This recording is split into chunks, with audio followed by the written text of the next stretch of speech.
Hi, my name is Firefighter Ethan Dunlop. We're here with another training video on how to prevent Christmas tree fires. Hope you enjoy the video. So as you know, the holiday seasons, we're enjoying time with our family, but we need to be wary of what is going on by the time we're with our families. Christmas trees, fires especially, have been in the rise of why we have residential structure fires during the holiday season. Some key points to keep in mind of why they're starting, what can we prevent to do it, and how can we really stop it? Yeah. Christmas tree fires start in a few ways. The old one that used to happen a lot was people were overloading electrical. Back when we had the incandescent Christmas lights, it was very easy to have too many of those in series. That's when you plug the male end of one and the female end of the other over and over and over again as you go around. Well, those bulbs generate a lot of heat and those connections generate a lot of heat. The other thing that we see a lot is people don't take care of these Christmas trees. If you don't water these trees when they're supposed to be watered and that runs dry, they can also become dry and become a much more significant fire hazard. Finally, if you live in a colder area like we do here in Colorado, you might be inclined to have space heaters in your home. And while normally they are fairly safe to have, when you have them next to a significant ignition source like this Christmas tree over here, the ignition source of the heater and the significant fuel of the Christmas tree combined with the dryness potentially if it hasn't been taken care of, or it's just a little not super humid out here right now, you can have a fire that catches off pretty quickly. So here we have a small Christmas tree fire that started. You could say that this is a light that has been defective. Very small spot, at least what starts a small spot. And this tree is actually not super old and not super dry.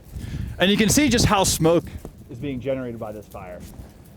In fact, most of the danger with fires is actually the smoke that comes off of the flames. In an enclosed area, that smoke is able to build up and become toxic to you and your family. So one of the best things you can do is sleep with your bedroom doors closed and have a predetermined exit plan with your family. And remember, feel those doors with your hand before going through them. You don't want to accidentally stumble into this room and let all that smoke into the rest of your house.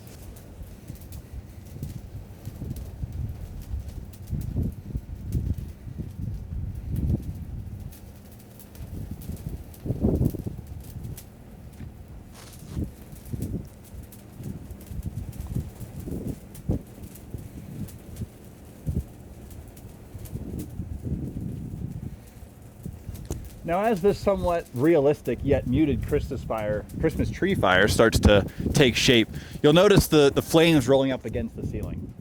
As the flames continue to heat up the area up top, not only can it result in a spread of the fire to the surrounding structure, you can also end up with ceiling weakness directly above where that Christmas tree is. If anyone walks above it as they try to escape, they could find themselves in a sticky situation directly above a very weakened floor. So this is going to represent an ignition source that happens to our particularly dry tree here. And what you'll see is this thing goes up pretty quickly, generates a lot of smoke, and a lot of heat. About 1,700 degrees of heat. And boy, does it feel like it. What you're noticing is that fire behaves a little differently than the campfire that you're used to. The flames rise up and hit the ceiling of whatever room you're in. That compartmentalization of the fire makes it significantly more dangerous. Also, all the smoke that's rising up and out and into the environment here is trapped inside of your house. So getting out of your house is the best thing you can do in the event of a fire. Or if you're asleep and don't know that a fire has started, sleeping with your bedroom doors closed is also a huge advantage.